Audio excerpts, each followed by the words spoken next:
কালীবাড়ি কি করতে গেছিলি হারামজাদা? এই কাফের কাফের কাফের কালীবাড়ি জলসাই মাদ্রাসায় আমার কাছে কি করতে গেছিলি রে হারামজাদা কাফের? তুই যদি এইরম দ্বারা পুজো করবি, এরম কাফেরও হবি, তা তোকে তো আমি আমল দিতুনি। ওখানে কি করতে গেছিলি?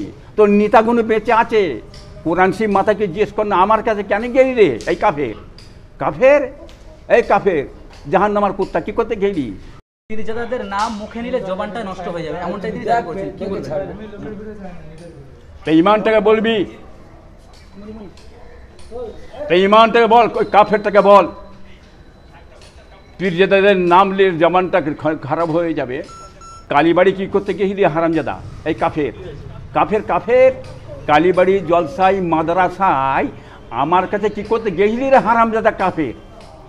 তুই যদি এইরম দ্বারা পুজো করবি, এরম কাফেরও হবি, তা তোকে তো আমি আমল দিতুনি। ওখানে কি করতে গেছিলি? তোর নেতাগুলো বেঁচে আছে, কোরআন শিব মাতাকে জিজ্ঞেস কর না আমার কাছে কেন গেলি রে? এই কাফের কাফের এই কাফের জাহান্নামার কুত্তা, কি করতে গেলি?